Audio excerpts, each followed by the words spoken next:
Who was Paul, the enemy who became a messenger? Paul is one of the most influential figures in Christianity, but his story doesn't begin as a follower of Jesus. It begins as an enemy. Before Jesus, Paul was known as Saul. He was a Pharisee, highly educated, deeply devoted to Jewish law, and fiercely opposed to the early church. He saw followers of Jesus as a threat, and he acted on it.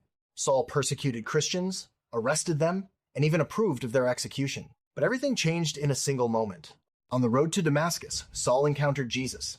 A blinding light stopped him, and a voice called out, "Saul, Saul, why are you persecuting me?" In that moment, the man who thought he was serving God realized he was fighting against him. Saul was blinded for 3 days. Then, through a disciple named Ananias, his sight was restored, and so was his purpose. Saul became Paul, and his life took a completely different direction. Paul's walk with Jesus was marked by transformation and mission. He didn't just believe he went. He traveled across cities and regions, preaching the gospel to both Jews and Gentiles. He planted churches, strengthened believers, and boldly declared that salvation through Jesus was for everyone.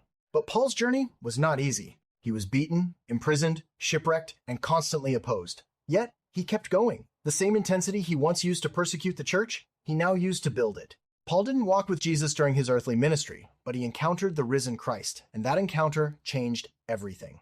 His relationship with Jesus was personal, powerful, and rooted in grace. He often described himself as the chief of sinners, fully aware of his past, yet fully confident in God's mercy. Paul also wrote a large portion of the New Testament, including Romans, Corinthians, Galatians, Ephesians, Philippians, Colossians, and more. His letters address faith, grace, salvation, suffering, unity, and how to live a life that honors God.